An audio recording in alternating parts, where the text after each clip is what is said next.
Perkenalkan, nama saya RB Muhammad Iskandar Zulkarnain, biasa dipanggil Anang.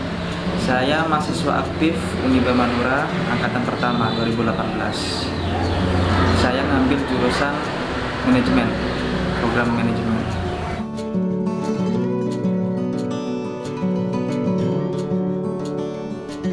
Mungkin awal mula saya membangun bisnis sapu taman ini sebenarnya sih dari orang tua juga ya. Jadi ide ini juga bermula dari orang tua. Awalnya saya sih iseng-iseng, orang tua tuh kehabisan stok. Nah, orang tua kan seorang pedagang jualan alat-alat kebersihan seperti sapu, keset, tempat sampah dan lain sebagainya. Nah, kebetulan waktu itu orang tua itu kehabisan stok, yaitu namanya sapu taman. Nah, sapu taman itu orang tua mulanya itu di Jawa, di Surabaya. Jadi jauh gitu loh. Nah, di sini sumber daya alamnya itu besar seperti sapu lidi, terutama di Batang-Batang gitu. Di sana kan banyak emang sapu lidi. Nah, orang tua itu belinya di Surabaya. Karena itu saya berinisiatif untuk mencoba untuk memproduksi sapu taman sendiri. Sudah kurang lebih 3 tahunan saya membangun ini. Sejak saya awal masuk ke Uniba, sebelum saya masuk saya sudah membangun bisnis ini. Dalam waktu itu skala kecil.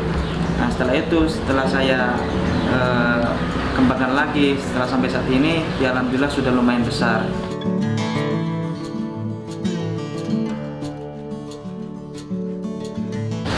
Awal mula saya merintis modal merintis membangun usaha ini dengan modal seadanya. Saya dulu sebelum terjun di dunia bisnis ini, saya pernah mengenal namanya dunia bisnis yang lain. Saya dulu juga pernah jualan ya pulsa dan lain sebagainya. Nah, setelah itu saya kumpulkan dalam kurang lebih 10 tahun. Nah, itu modalnya sekitar 3 juta ke 4 juta. Itu modal awal saya. Nah, saya bingung diapakan ini modal ini. Nah, setelah itu saya inisiatif itu saya kembangkan. Artinya modal yang kecil ini saya kembangkan untuk buka usaha sapu taman ini.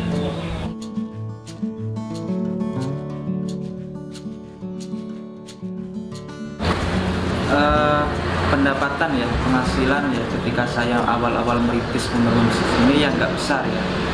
Ya cuma untuk pemasarannya dulu terjangkau oleh di daerah Sumut sendiri. Waktu itu 3 tahun itu saya dengan modal seadanya, saya berpenghasilan kurang lebih 5 juta ke 6 juta. Itu modal, ya itu penghasilannya. Itu belum masih kotornya dan bersihnya. Jadi totalnya kurang lebih 6 jutaan. Nah, setelah itu kurang lebih 2 tahun 3 tahun itu saya kembangkan lagi sampai saat ini penghasilannya lebih dari itu. Kurang lebih penghasilan saat ini dibandingkan yang dulu, yaitu kalau yang dulu mungkin 6 juta, sekarang bisa 20 jutaan per bulannya.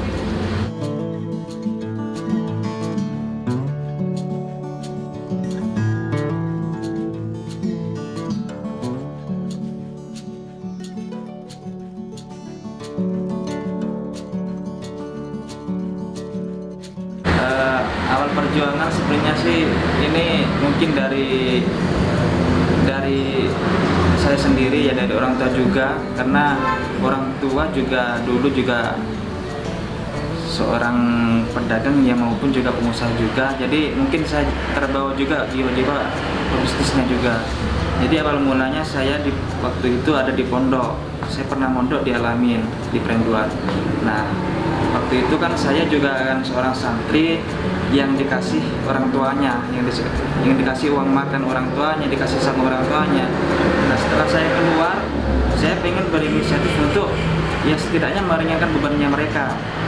Ya lalu setelah saya keluar, saya mengabdi 1 tahun di Sampang Bobotal. Nah, disitulah saya mulai membangun bisnis. Disitulah saya mulai membangun bisnis, dalam artian saya berjanji sama orang tua. Waktu itu kan saya di Sampang itu saya mengabdi kurang lebih 1 tahun. Di sana saya itu adalah pesangon juga, ada uang saku, ada uang makan. Jadi saya orang tua tuh nggak perlu ngirim-ngirim ke saya lagi. Jadi dari modal saya itu, usaha saya itu ya jual pulsa lah, jual baju dan lain sebagainya lah. Saya kumpulkan sampai 1 tahun itu kurang lebih yaitu modalnya 3 juta ke 4 juta. Nah setelah itu saya tanya ke orang tua juga pengen, kamu buat apa uang itu? Ya, saya kira ya saya juga nggak tahu ya buat apa. Akhirnya saya juga minta masukan dari orang tua. Kalau misalkan aku buka kayak gini gimana? Misalkan buka nyoklat gimana, warung nyoklat gimana, atau warung kopior gimana ya? Kayak gitu. Intinya kayaknya kurang bagus lah, kurang cocok lah kalau itu. Karena mungkin itu jualan jangka pendek. Soalnya kalau yang emang kalau nggak laku ya takutnya kan bau gitu. Nah, oleh karena itu mungkin orang tua saya kan seorang pedagang. Nah pedagang itu kan ya dagangannya itu kan tidak bau, dalam artian tidak kadaluarsa. Oleh karena itu saya juga pengen seperti itu. Saya pengen membuat atau pengen bisnis yang setidaknya tidak cepat bau ataupun bisa jangka panjang.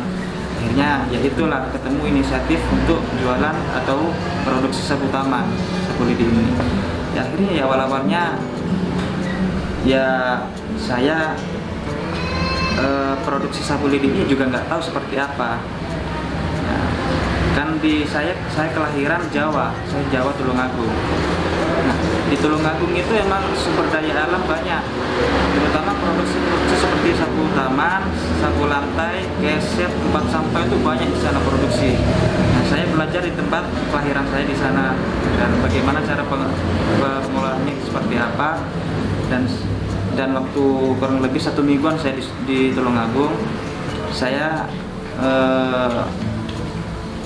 belajar ya cara memproduksi sapu taman. Akhirnya dengan uang seadanya saya kumpulkan. Setelah itu saya beli bahan-bahannya ya seperti ini, bahan alat-alatnya dan lidinya saya nggak ngambil dari Tulungagung tapi ngambil dari Sumeneb sendiri. Nah setelah itu ya saya kembali ke Sumeneb ya langsung saya praktekkan yang sudah saya pelajari di Tulungagung. Nah setelah itu ya saya waktu itu produksi ya masih lelet, dalam artian masih nggak tahu caranya seperti apa, jadi agak molor gitu ya. Jadi saya sehari biasanya produksi cuma 25 sapu. Nah untuk sekarang ini saya bisa produksi sampai 75 sapu taman. Dulunya saya nggak pengen kuliah karena saya SBMPTN nggak dapat. Saya nggak pengen kuliah dah, saya pengen kerja. Orang tua nggak ngizinin, kamu harus kuliah gitu loh, harus kuliah dimanapun itulah. Intinya saya pengennya kuliah sambil kerja aja kalau emang suruh kuliah. Akhirnya saya dapat ini sapu taman. Akhirnya ya ada sih paman dan di paman ngasih brosur, kamu mau sekolah di mana, mau ngelanjutin di mana. Nah paman saya bilang kayak gitu. Paman saya kan kepala sekolah di Buto, jadi ngasih brosur ke saya. Nah, kebetulan di situ ada kampus baru Uniba. Nah jadi ya udahlah, kalau misalkan ke orang tua cocok, ke keluarga cocok, saya masuk gitu. Ya akhirnya semuanya setuju, saya masuk ke Uniba. Ya alhamdulillah ya di Uniba saya angkatan pertama, saya juga mendapatkan beasiswa dari Universitas Madura itu. Dan sekarang ini saya selama dari semester awal, semester 1 sampai semester 2 saya kerja sendiri. Nah perjuangan saya di situ, mulai perjuangan di situ.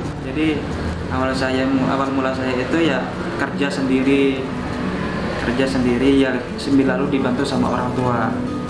Ya waktu itu saya produksi cuma 50 biji, cuma sedikit. Soalnya juga saya sambil kuliah gitu loh. Nah, jadi saya harus bisa membagi waktu. Biasanya saya melakukan produksi ini jam setengah 6 pagi sampai jam 7. Setelah itu saya berangkat kuliah. Jam 1 pulang, baru saya kerjakan lagi sampai selesai. Nah baru semester 3, semester 4 saya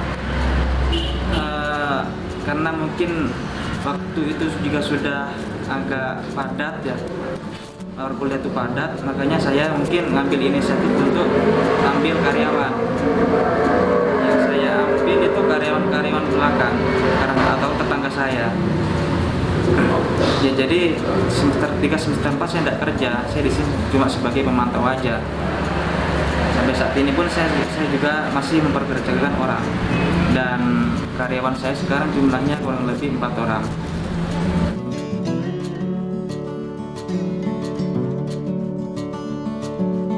Tentunya ketika masa-masa pandemi seperti ini ya mungkin kebanyakan ya perusahaan, tak terkecuali perusahaan kecil seperti saya ini juga memiliki kendala juga. Salah satu kendalanya mungkin dalam pengiriman karena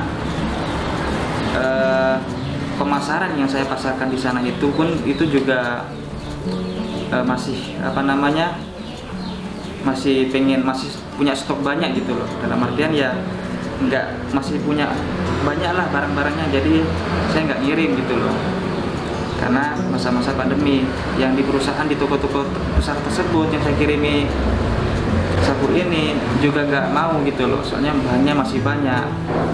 Jadi masa pandemi ini sebenarnya sih ya emang berat, cuma ya mau gimana lagi ya, oleh karena itu ya mungkin untuk saat ini ya masih agak lambat lah jalannya perusahaan ini.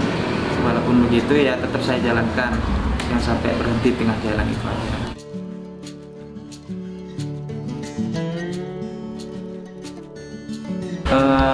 Saya bisa membagi waktu antara kuliah saya dan pekerjaan saya. Saya emang dulu waktu saya semester 1, semester 2 saya kerja sendiri. Cuma waktu itu saya ya kerja pagi, berangkat pulang jam 1, cuma ya nggak sampai jam 3, pulang jam 1 saya langsung kerja. Nah, jadi saya kan masih bisa membagi waktu gitu loh. Cuma ketika semester 3, semester 4, nah itu kayaknya sulit, soalnya jam 7 saya masuk, jam 3 mungkin saya masih belum pulang juga, banyak tugas juga, dan setelah itu ya saya masih ngerjain sapu. Jadi ya waktunya sedikit gitu. Jadi waktunya sedikit ya saya maksimalkan. Kadang sampai malam juga kadang. Untuk sekarang pemasarannya sih tetap seperti dulu ya. Kalau awal-awal saya memasarkan ini, ketika awal mula saya mengembangkan ini ya cuma di daerah Sumeneb aja. Tentunya di toko-toko grosir lah, karena mereka ngambilnya juga nggak sedikit gitu loh, banyak. Nah, kurang lebih kalau di daerah Sumeneb ini pengambilannya 600 sapu, kurang lebih lah dalam 1 bulan. Itu cuma di daerah Sumeneb. Nah, yang paling besar ini di Surabaya, grosir Surabaya ini awalnya saya juga kaget gitu loh. Soalnya di Surabaya ini yang menawarkan waktu itu kan dibantu sama orang tua. Orang tua nawarkan produknya saya tuh ke ownernya itu. Jadi coba akhirnya mau gitu loh, mau nerima sapu ini, dan nggak nabung-nabung, mintanya langsung 1 truk gitu loh, 1 truk. Jadi ya mana mampu lah saya sebanyak itu kan, karena modal saya juga minim kan. Ya, jadi ya setelah itu ya saya sambil lalu ya mencari pinjaman bank. Ya, tapi walaupun saya minjem juga nggak banyak, dalam artian ya masih belum mampu untuk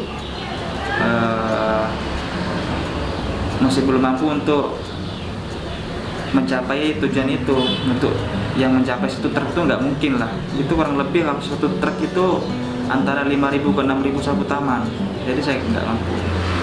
Jadi untuk pemasarannya itu saya ya door to door, langsung ke toko-tokonya itu aja. Jadi saya juga menawarkan online, cuma kurang